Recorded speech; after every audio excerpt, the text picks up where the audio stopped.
हाल ही में विदेश दौरे से लौटे पूर्व मंत्री जगदीश यादव ने बेरली स्थित अपने निजी कार्यालय पर दीपावली के पावन पर्व पर कोसली विधानसभा क्षेत्र के लोगों के साथ बधाई संदेशों का आदान प्रदान किया।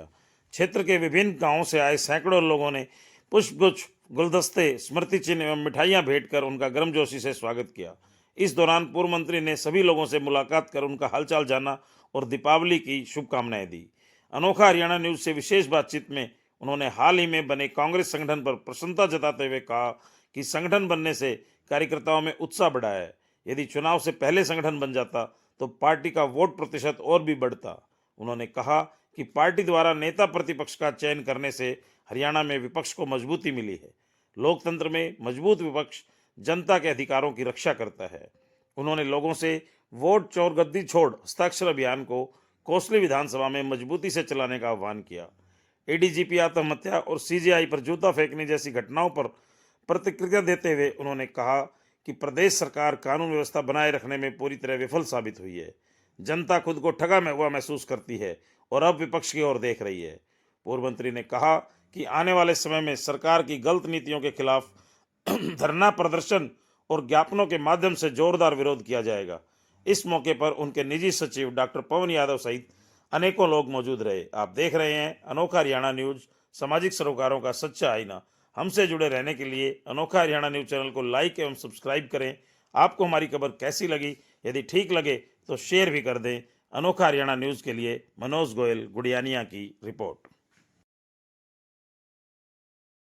2-3 महीने बाद अब क्षेत्र में आए हैं, त्योहार के अवसर पर कार्यकर्ताओं से मिले हैं, क्या कहेंगे?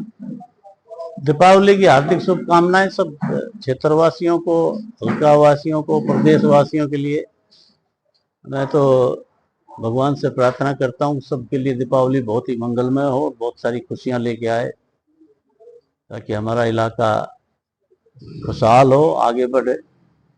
जी, अभी पीछे कांग्रेस का संगठन बना है, तो वो आप किस दृष्टि से देखते हैं? संगठन काफी दिनों बाद संगठन बना है, कुछ चहल पहल बढ़ी है, विपक्ष मजबूत हुआ है, किस दृष्टि से देखते हैं आप? बहुत अच्छा हुआ है, संगठन होना बहुत लाजमी है। संगठन के बगैर तो पार्टी मजबूत हो नहीं सकती। इसी वजह से हम पिछले चुनाव में भी जो हार का कारण रहा, उसका ही कारण ये संगठन का कारण भी था, संगठन का ना होना।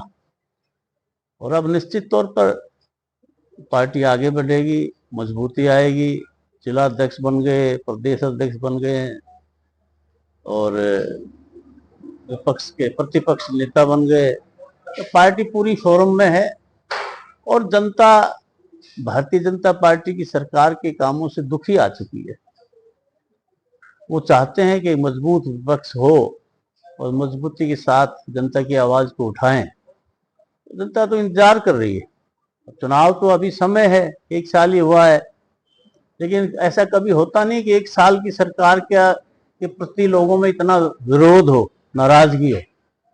ये ऐसा अवसर है कि सरकार पूर्णतः विफल हो गई है। सिर्फ घोषणाओं की सरकार, नए नए नारे देकर के, जुमले घट के और लोगों को भ्रमित करने का काम करते हैं। धरातल पे वो काम होता नहीं। इसलिए जनता तो तैयार बैठी है इस सरकार के विरोध में कांग्रेस को अपना समर्थन देने के लिए। अभी पीछे हाल ही में 3 घटनाएं हुई हैं, एक एडीजीपी की आत्महत्या, फिर एक एएसआई की आत्महत्या, सीजीआई के ऊपर जूता फेंकना, एक यूपी में जो है ना आत्महत्या, हत्या। इन सब हादसों को आप इस सरकार में क्या कहना चाहेंगे? कैसी सरकार है जो ये सब चीजें चल रही है? आत्महत्या, एडीजीपी लेवल के आदमी को आत्महत्या करनी पड़ रही है, आम आदमी के साथ क्या सकते? देखो, कानून व्यवस्था तो चौपट हो चुकी है, कोई पूछने वाला ही नहीं है। जब आप ये बताओ, इतने बड़े अधिकारी, एडीजीपी रैंक का अधिकारी अगर सुसाइड कर रहा है तो कितना भारी डिस्क्रिमिनेशन, जातिवाद, भेदभाव इस प्रदेश में हो रहा है, वो स्पष्ट झलकता है। वरना तो मैं ये तो खैर मैं अब फिर भी ये कहता हूं कि भाई उनको आत्महत्या तो नहीं करनी चाहिए, मजबूती के साथ विरोध करें, लेकिन क्योंकि अधिकारी हैं वो नहीं कर पाते विरोध, तो उनको इस हालात में जाना पड़ा। बड़ी दुख की बात है। तो ये सरकार पूर्णतः विफल है और किसी के बारे में कि कोई भी तबका हो, सब परेशान, हर जाति, हर वर्ग इनसे नाराज।